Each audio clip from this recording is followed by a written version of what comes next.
Depressão, angústia, desejo de morte, estar perdido na vida. Coisas pesadas, né, pessoal? Olá, sou o Padre Silvio, diretor da Casa Pro Vida Mãe Imaculada. Desculpa começar esse tema assim com essas palavras com você, mas isso faz parte de algo chamado síndrome pós-aborto. As feministas, as que defendem o aborto, elas negam tudo isso. Não existe essa síndrome pós-aborto. A literatura médica diz que sim. Psicólogos, médicos identificam nessas palavras que eu falei aqui para vocês e outras piores, suicídio em alguns casos, dificuldade sexual, insônia e por aí vai. Profissionais da saúde identificam nisso um quadro de síndrome pós-aborto. Então, uma mulher que veio por algum motivo a cair nessa situação de ter cometido um aborto pode passar por situações como essa. Claro, depende, mais sérias ou menos sérias, depende da pessoa também, né? É importante nós falarmos disso, para nós quebrarmos um mito. O mito de que o aborto é algo simples. Fez, realizou, vai para casa e pronto, não acontece nada. Eu estou aqui com uma amiga nossa e ela passou por alguma dessas coisas que eu falei para vocês aqui e gostaria de falar um pouquinho para nós. Tudo bem? Tudo bom. Você teve essa situação na sua história, né, em determinado momento. Quando foi que aconteceu? Em questão de tempo, Há quanto tempo atrás? em torno de uns 20 anos. Em torno de uns 20 anos atrás.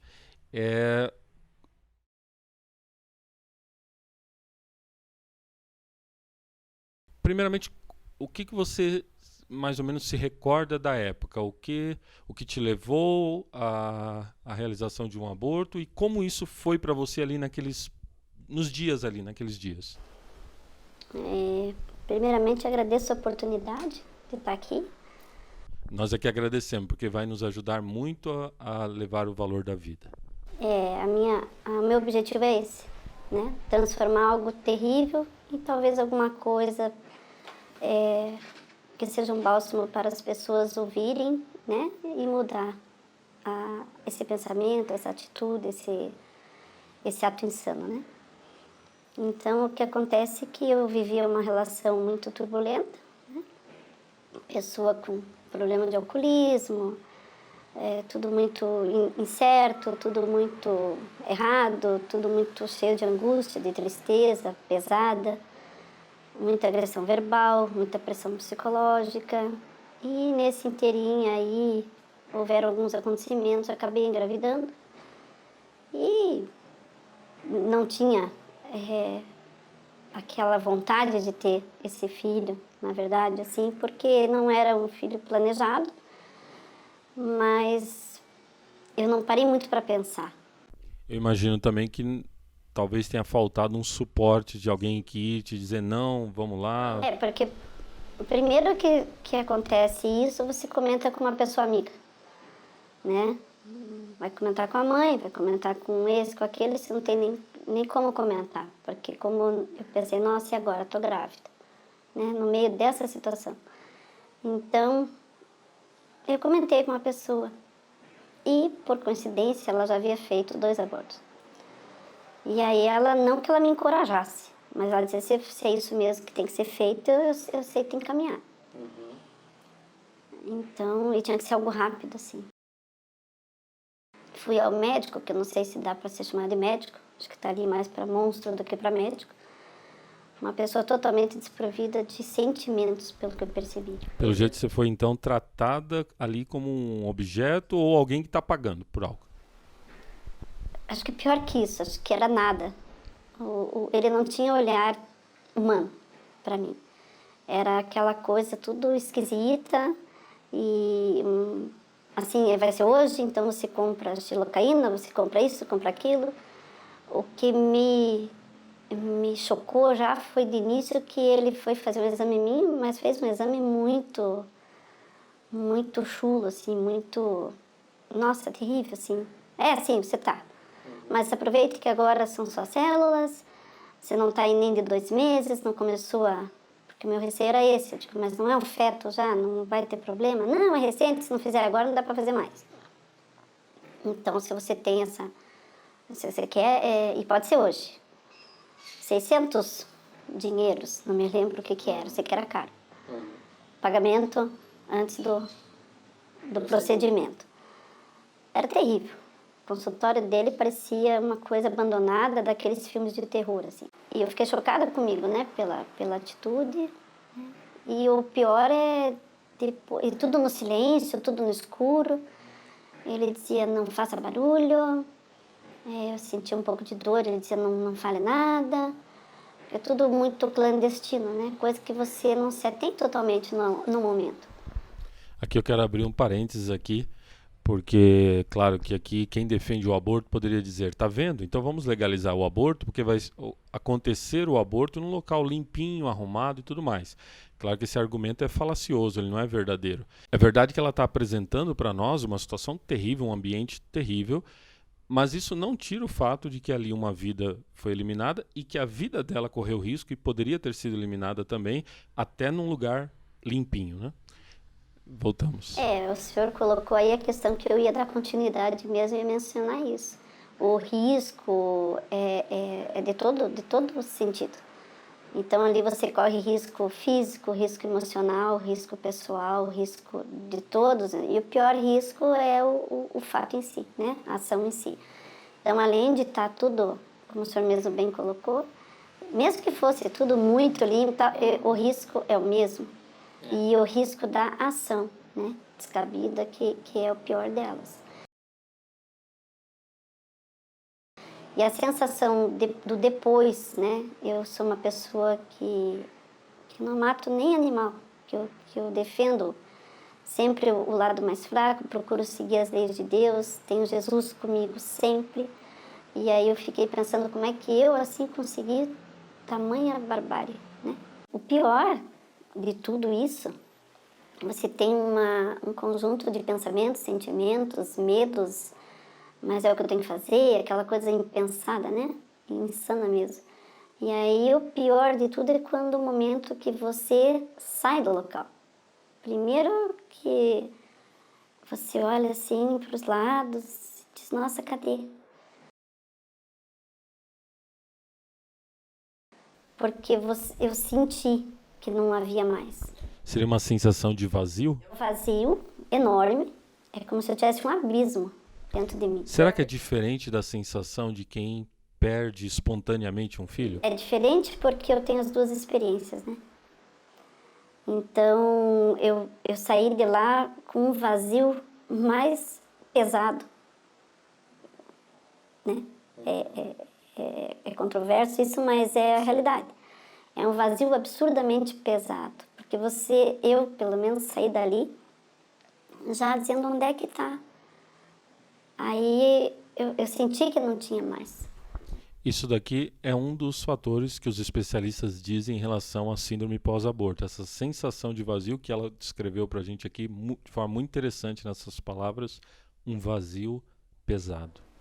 Terrivelmente pesado. Que ali inclui já o sentimento de o que eu fiz, o que é isso, nossa, sou uma assassina, né? Isso aí é terrível.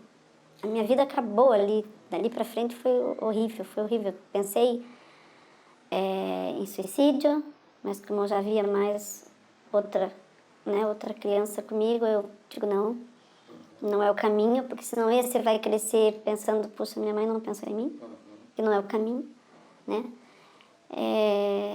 Nossa, você se sente muito mal. Aí diz, nossa, a lei da vida, o que eu fiz? Como é que eu fiz isso? E não tem como reverter, não tem como voltar atrás. Então é algo muito, muito tenebroso, pesado. Você entra num lamaçal, sabe? Num lodo. A sua vida, eu imagino que na época você trabalhava, a sua vida seguiu normalmente, como era antes, teve mudanças? Teve muita mudança e eu me perdi. Eu sou uma pessoa que conversa com Jesus desde pequena. E eu dizia, como é que eu fui fazer isso? Que células?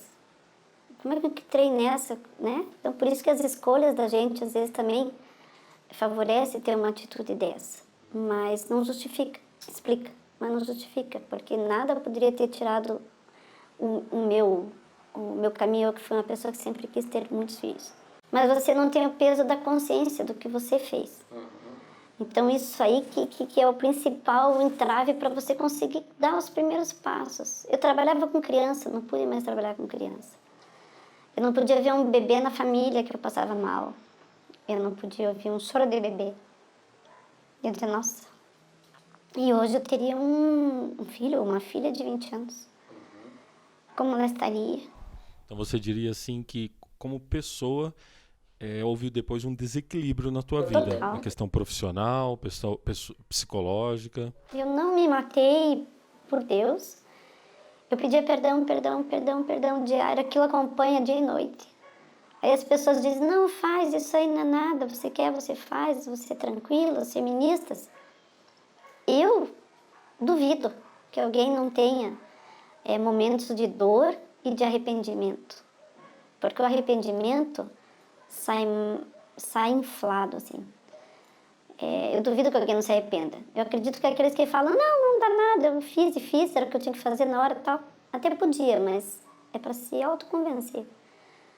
Porque existe uma dor muito grande nisso, uma culpa enorme.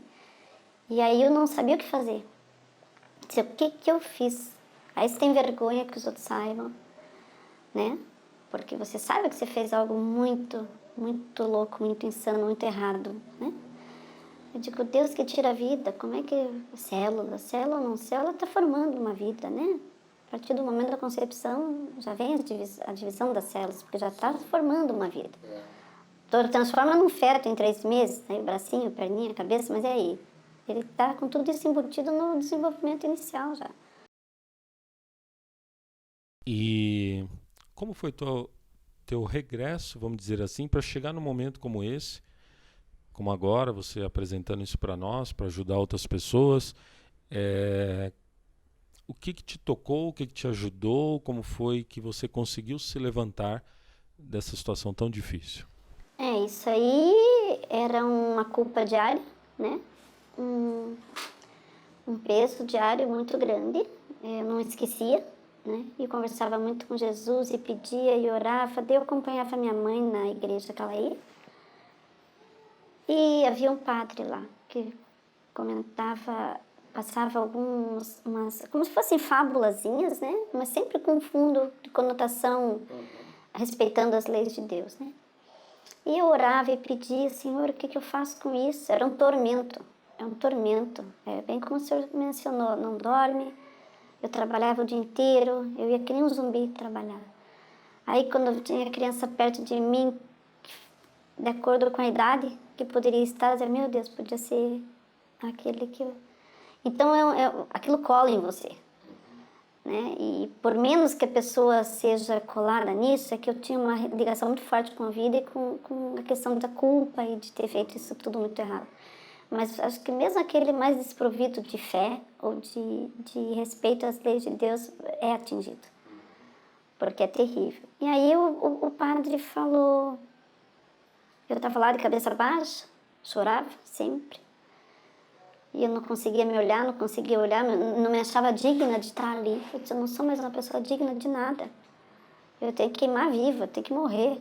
Então eu pedia para Deus que me levasse, eu pedia que acontecesse alguma coisa comigo, o que precisasse, acontecesse alguma coisa, algum assalto, alguma coisa, eu me metia na frente, que daí eu dava uma vida por uma que eu tirei.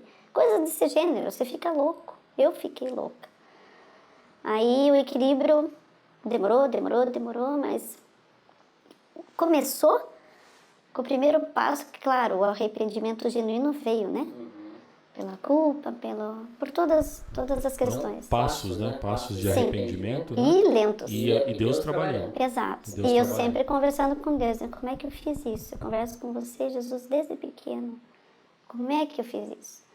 O disparate era tão grande que no momento do aborto, eu levei o meu quadrinho de Jesus que tinha do lado, orando, pensa. Né? Acho que era de Jesus Mas aí esse Jesus, através desse padre, veio falar com você. Aí eu estava ali e ele disse, olha, eu estava com uma historinha pronta aqui para contar para vocês das minhas historinhas, né? Mas tem uma me pegando, o Espírito Santo está agindo, eu acredito que alguém precisa ouvir essa história, então vou mudar, que deve ser para alguém. E eu li de cabecinha baixa, mas prestando atenção. Aí ele começou, porque tinha uma pessoa em São Paulo que havia feito um aborto, tal. Quando ele falou aborto, as toneladas que eu havia nas costas, era muito grande, era pesado, pesado, pesado. Aí eu escutei aquilo, falei, opa, aborto. Aí eu, de cabecinha baixa ainda, mas aí quando ele falou assim, uma pessoa que fez 7 abortos e não sabia o que fazer para se redimir diante de Deus e diante das vidas que ela tirou. Aí eu levantei a cabeça. Aí eu disse, nossa, eu fiz um aqui, tô morrendo. Coitadinha dessa pessoa, fez 7, deve estar terrivelmente, né? Mas eram situações que não cabe julgar, mas analisar, que serve de exemplo, né? E aí ela foi falar com o padre e ele disse que ela queria perdão, né? Ele disse, olha, você tem que se perdoar também, Jesus tem que perdoar e não fazer de novo. Ela disse, pois mas já cometi 7, agora não quero fazer mais. Aí ele orientou, então, olha, minha filha, o que você pode fazer é evitar que outras 7 pessoas façam. A partir daquele momento me deu uma luz, assim, mas isso eram alguns aninhos depois, não digo muitos, mas pelo menos até os 3 primeiros anos eu me arrastava, não andava, né? Eu sobrevivi. Aí eu fiquei prestando atenção. Aí eu disse, Senhor, é um recado para mim. Dessa coisa terrível, então eu venho clamando, clamando, clamando que tirasse alguma lição disso, que eu pudesse fazer alguma coisa boa dentro dessa ação terrível, mas para transformar vidas. Mas como? Como com esse exemplo horrível. A partir dali eu pensei, eu vou evitar de quem eu puder. Aí você já colocou, vamos dizer assim, um objetivo, né? Isso é muito importante. Você está contando para nós aqui umas etapas muito importantes. Então tem o arrependimento, aí tem o perdão, aí já tem o que eu coloco a minha vida a serviço, né? Já colocar o objetivo, isso é muito importante. Exato. Daí eu pensei, nossa, eu vou fazer a mesma coisa. É Deus me dando sinal. Teve o tempo de, não digo castigo, mas tempo de aprendizado, de cura. Você tem aquela consequência. As pessoas pensam que não tem consequência nenhuma. A consequência pode ser já física ali, que mesmo num procedimento cheio de condições, né? Que pensam em colocar aí, fazer e passar essa ideia que é tranquilo, você está correndo um risco muito grande. E aí o risco de você morrer em vida. Eu morri em vida. Eu morri em vida há alguns anos. Eu sobrevivi por Jesus e por ter meu filho. Então era isso que me colocava para frente. E a partir daquele momento eu pensei, tá, mas onde é que eu vou encontrar essas pessoas?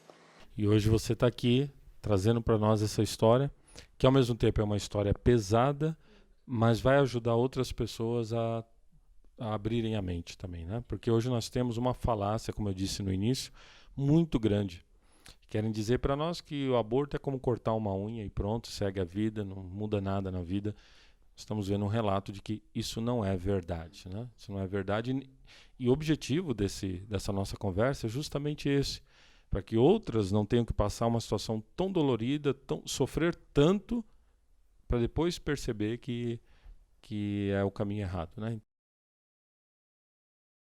O que você diria para uma mulher que está nos assistindo agora, nesse momento, que de repente passa por um momento de angústia? Talvez essa mulher esteja foi deixada de lado pelo seu companheiro, está sozinha, de repente ficou desempregada agora, ou alguma outra situação, e se vê grávida.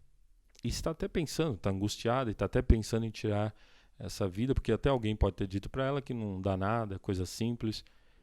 O que você diria para essa mulher agora que está nos assistindo? Independente de qualquer situação que você esteja vivendo, se você é uma pessoa que tem fé e sabe que tem um Jesus, um Deus que cuida de você e te mandou uma criança, alguma razão nobre tem nisso. Então não deixar essa razão nobre se transformar numa atitude pobre, de espírito, de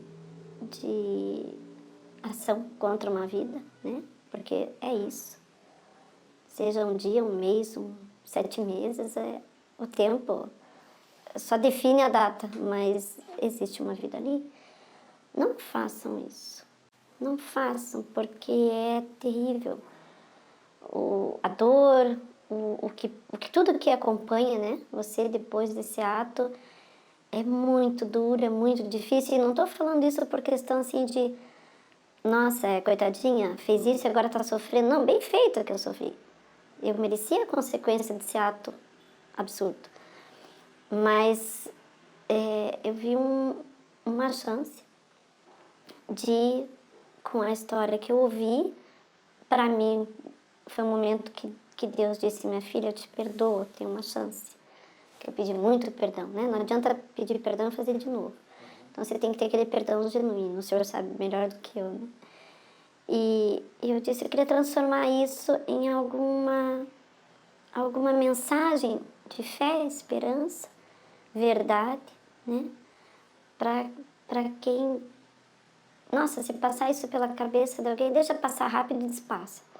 Porque é 1 minuto de um pensamento que você toma uma atitude dessa, que você vai carregar para o resto da vida. Por mais que eu respire melhor hoje, isso continua na minha história. Não tem como mudar. E eu que sou uma pessoa tão a favor da vida, eu fiquei chocada comigo. Eu me comparei com um assassino. E isso é terrível. Aí você quer sumir da vida, de tudo. Mas tem um Deus misericordioso, que se a gente tiver fé, confiança, Ele vai dar força. E em algum momento, a Casa Pro Vida Mãe Imaculada, por meio de alguma das nossas mulheres, entrou na sua vida, foi isso? Sim, eu cheguei nesse ponto aqui através desse anjo que Deus colocou na minha vida. Foi uma situação atípica, e durante a conversa, quando eu vi, essa pessoa trabalhava aqui como voluntária, né? E eu, do nada, eu não comento isso com amigos, com pessoas íntimas, eu olhei para ela e disse, eu quero ajudar, porque eu fiz um aborto.